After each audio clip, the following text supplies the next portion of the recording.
राधे राधे।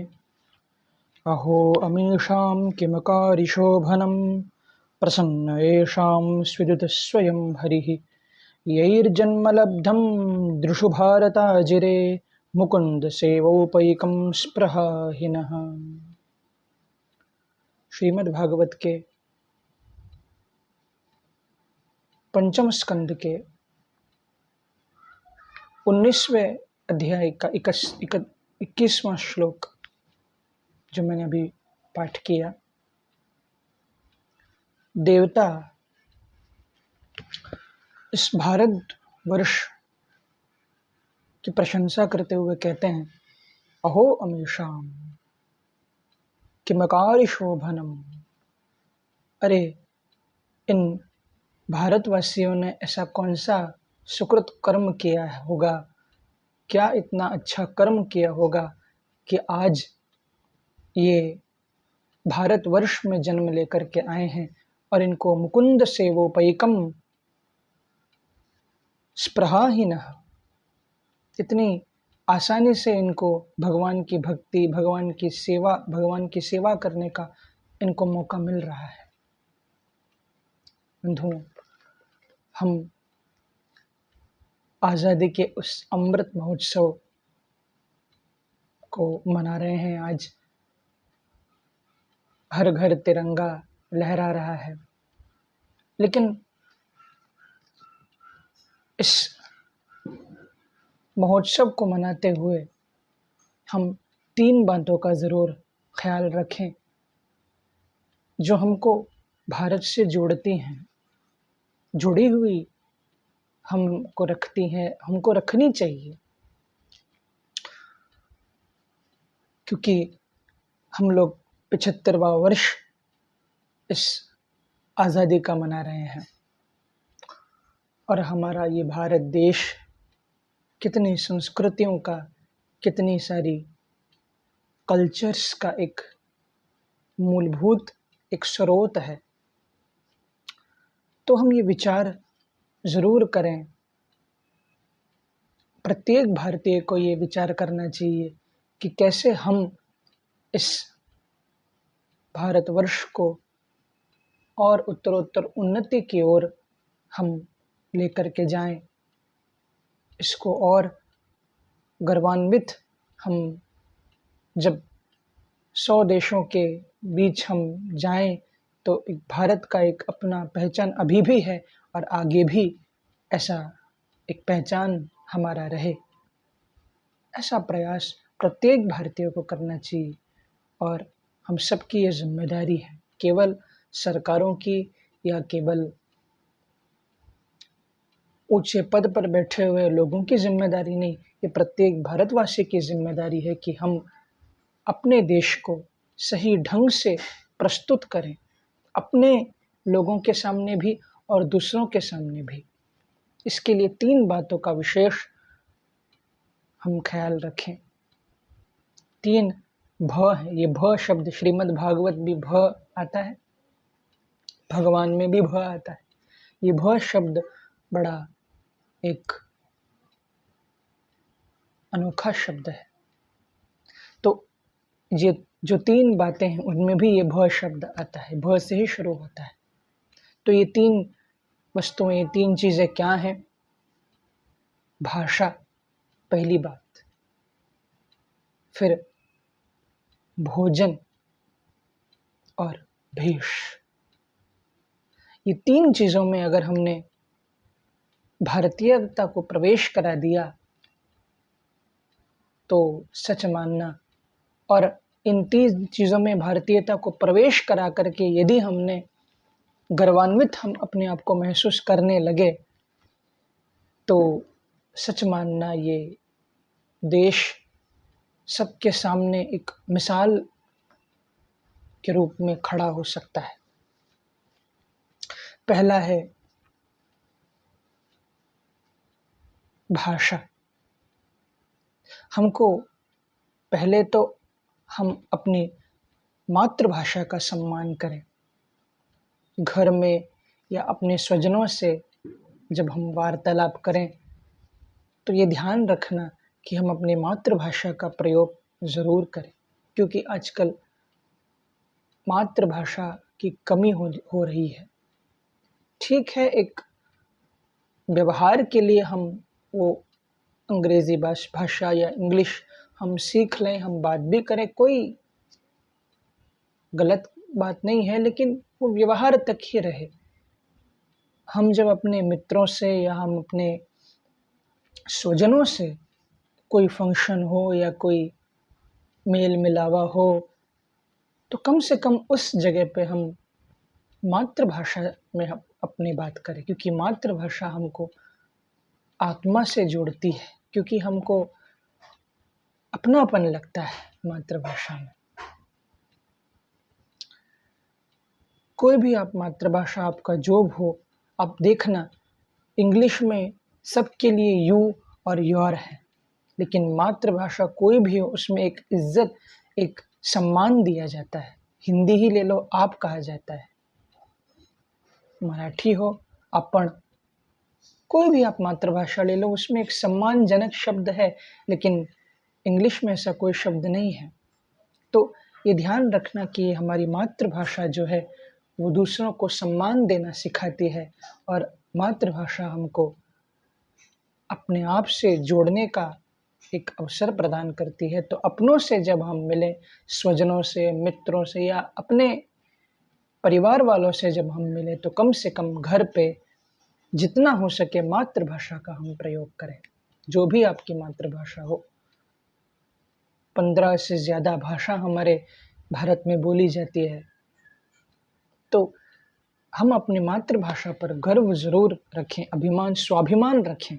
अभिमान नहीं, स्वाभिमान करें, और शर्म न करें अपनी मातृभाषा को बोलने में। मातृभाषा को ज़रूर प्रयोग करिए। दूसरा है राष्ट्रभाषा। अब इसमें भी थोड़े विवाद तो ज़रूर है, लेकिन हिंदी ज़्यादातर जगहों पे बोली जाती है, तो हिंदी अगर नहीं आती तो सीखने का प्रयास ज़रूर करें। हम जर्मनी, फ्रेंच ये सब तो सीख लेते हैं, लेकिन अपनी भाषा को सीखना हमको अच्छा नहीं लगता, क्योंकि हम सम्मानित महसूस नहीं करते। तो ऐसा ना करें, सम्मानित महसूस करिए और अपनी मातृभाषा, अपनी राष्ट्रभाषा को सीखिए, और संस्कृत को खुद भी पढ़िए, बच्चों को भी पढ़ाइए, क्योंकि संस्कृत से ही संस्कृति आती है। जितने भी दुनिया में भाषा हैं, ये सब संस्कृत से पैदा हुए हैं। तो संस्कृत जितना हो सके हमको थोड़ा तो श्रीमद् भागवत का ही पाठ आप करिए, थोड़ा थोड़ा संस्कृत सीखना शुरू करिए। अभी तो ऑनलाइन कोर्सेज भी आते हैं, तो संस्कृत सीखिए, अपने बच्चों को भी संस्कृत पढ़ाइए। संस्कृत के छोटे छोटे श्लोक, जैसे कृष्णाय वासुदेवाय देवकी नंदनाय च नंद गोप कुमाराय गोविंदाय नमः, कितना सरल श्लोक है। संस्कृत के श्लोक, संस्कृत के वो पाठ थोड़ा पढ़ने का प्रयास करिए। तो मातृभाषा, राष्ट्रभाषा और संस्कृत का हम सम्मान करें, इसका अपमान मत करिए। संस्कृत का भी कभी अपमान मत करिए। अगर आपको पता है फिर आप कुछ उसमें टिप्पणी करें, लेकिन नहीं पता है तो मजाक मत उड़ाइए संस्कृत का। दूसरा है भोजन। हमारे जो देश का भोजन है, ये परिपक्व भोजन है, शुद्ध शाकाहारी और पूरी तरह हमको विटामिन्स और मिनरल्स देने वाली ये भोजन है। दाल, रोटी, सब्जी, ये चावल, इन सब में एक मात्रा पर हम जब लेंगे तो हमको चाहिए हमारे शरीर को, वो सब प्राप्त हो जाएगा। अन्य कुछ हमको लेने की ज़रूरत है ही नहीं। तो अपने संस्कृति का भोजन आप जितना आप उस अपने भारतीय संस्कृति का भोजन आप ग्रहण करेंगे, उतना भारतीयता का प्रचार तो होगा ही, और आप भी स्वस्थ रहेंगे, खुश रहेंगे। क्योंकि अन्य संस्कृतियों का भोजन करना, माने जैसे कुछ लोग चाइनीज़ भी खाते हैं, कुछ लोग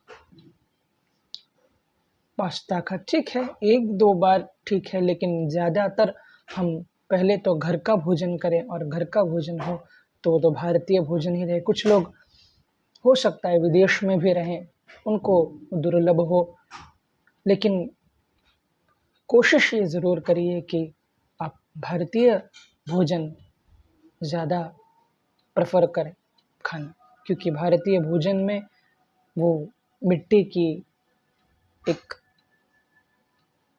कनेक्शन आपको महसूस होगा, माँ के हाथ का खाना महसूस होगा। और उसमें भी अगर हम उस भारतीय भोजन को बना करके तुलसी पत्र डाल करके भगवान को भोग लगाते तो क्या ही कहना, वो तो अमृत, क्योंकि अमृत महोत्सव मना रहे हैं तो अमृत ही हम खाएं, तो अमृत के समान वो भोजन फिर बन जाता है जो भगवान को भोग लग जाता है। तो जितना हो सके अपने बच्चों को भी फास्ट फूड और जितना भी ये पाश्चात्य ये बर्गर, पिज़्ज़ा, ये इन सब से थोड़ा थोड़ा दूर रहें, और अपने भारतीय भोजन को आप ज़्यादातर प्रेफरेंस दें, उसको आप महत्व ज़्यादा दें, उसको आप घर में बनाएं और बच्चों को भी खिलाएं, बच्चों को भी उस अपने भारतीय संस्कृति का, भारतीय भोजन का आप आदत डालें।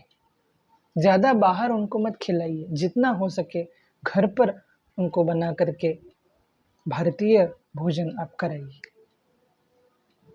तो हमारे किसानों का भी लाभ होगा, क्योंकि किसान कितना मेहनत करते हैं, सुबह से शाम तक खेत में हमारे लिए अनाज बोते हैं, गेहूँ, चावल ये सब उगाते हैं, हमारे सब्जियाँ ये सब उगाते हैं, तो उनका भी लाभ होगा।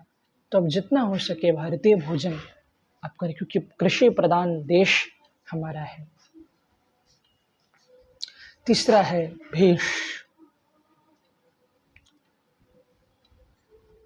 हम भारतीय वस्त्र जितना हो सके धारण करें, कुर्ता हो, धोती हो, ठीक है, एक ऑफिस हमको जाना होता है तो पैंट शर्ट हम पहन लेते हैं, कोई बात नहीं, वो व्यवहार के लिए ठीक है, लेकिन बाकी समय तो आप कम से कम भारतीय संस्कृति से आप अपना वेश धारण करें। धोती, कुर्ता, मस्तक पर सुंदर तिलक, ये सब लगाने में शर्म मत करिए, क्योंकि ये सब भारतीयता के सूचक हैं। भारत, हमारी संस्कृति कितनी सनातन है, तो अपनी जो संस्कृति है उसको फॉलो करने में, उसको अपनाने में शर्म मत करिए, गर्व महसूस करिए, स्वाभिमान महसूस करिए कि हम भारतीय हैं, हमारी ये संस्कृति है। तो अपना भेष भी हम भारतीय रखें, भारतीयता का हम अनुगमन करें। तो भाषा, भोजन और भेष, ये तीनों अगर भारतीयता में जुड़े हुए, भारतीयता से जुड़े हुए रहेंगे, भारत से जुड़े हुए रहेंगे, आप कहीं भी रहें, लेकिन अगर ये तीनों भारत से जुड़े हुए रहे तो आप सच्चे भारतीय हैं, और आपके अंदर देश प्रेम तो है ही, इसलिए आप भारतीयता को फॉलो कर रहे हैं, और ऊपर से आप उस भारत की संस्कृति का आप प्रचार भी कर रहे हैं, जो सबसे सनातन संस्कृति है और जो पूरी दुनिया को शिक्षा दे, क्योंकि भारत को विश्व गुरु कहा गया है, विश्व गुरु हम भारत हैं। तो सबको हम, क्योंकि भारत की जो संस्कृति है, ऐसी संस्कृति और कहीं ही नहीं। आजकल तो विदेश लोग अपनी संस्कृति को अपनाने के लिए झिझकते नहीं हैं, और हम फिर क्यों झिझकें, हम फिर क्यों उससे दूर रहें, क्योंकि वो जब हमारी संस्कृति को अपनाने के लिए तैयार हैं तो हमको तो यहाँ, इसलिए मैंने ये श्लोक पहले गाया, अहो अमीषाम, देवता भी तरसते हैं कि हम काश इस भारत भूमि में पैदा हो गए होते, हम तो सिर्फ सपने ही देख सकते हैं कि हम इस भारत भूमि में पैदा हों, ताकि हम उस भारतीय संस्कृति को अपना करके प्रभु को हम प्राप्त कर सकें। ऐसा देवता भी जिस भारत भूमि के लिए तरसते हैं, ऐसी ये भारत भूमि है बंधुओं। तो इन 3 बातों का हम ख्याल रखें। और एक बात मैं विशेष कहूँ, आजकल हम भारत में रहना, बच्चे ज़्यादातर भारत में रहना नहीं चाहते, विदेश जाकर पढ़ते हैं और वहीं ठीक है सेटल हो जाते हैं, कोई बात नहीं। लेकिन उनको ये ज़रूर याद दिलाना कि अपनी भारतीय संस्कृति को आप कभी भी भूलना नहीं। और अगर विदेश जा भी रहे हैं तो ऐसा ना हो कि हम अपनी संस्कृति को भुला करके उनकी संस्कृति अपना लें। ऐसा हो कि भैया हम अपनी संस्कृति को संजो करके वहाँ रखें, वहाँ भी उस संस्कृति को फैलाएं और वहाँ के लोगों को भी भारतीय संस्कृति अपनाने में मजबूर बना दें। और आप सोचिए ना, यही तो श्रील प्रभुपाद ने किया था। क्या किया था प्रभुपाद ने? भक्ति वेदांत स्वामी श्रील प्रभुपाद गए थे विदेश में और उनके रंग में नहीं रंगे, उन्होंने अपने रंग में, अपने भारतीय रंग में उन विदेशियों को रंग दिया और भगवान श्री कृष्ण के उस पावन संदेश को जग जग पर पहुंचाया। तो ऐसा हमारा संकल्प हो, विदेश हम जाएं भी तो इसी कारण जाएं कि अपनी संस्कृति को हम ना भूलें, बल्कि भारतीय संस्कृति को वहाँ भी हमारा तिरंगा हम फैलाएं, हमारा रंग भारतीय संस्कृति वहाँ भी सब ओर फैल जाए, लोग भारतीय संस्कृति को जाने पहचाने और कहें कि कितनी ये सुंदर संस्कृति है। तो इस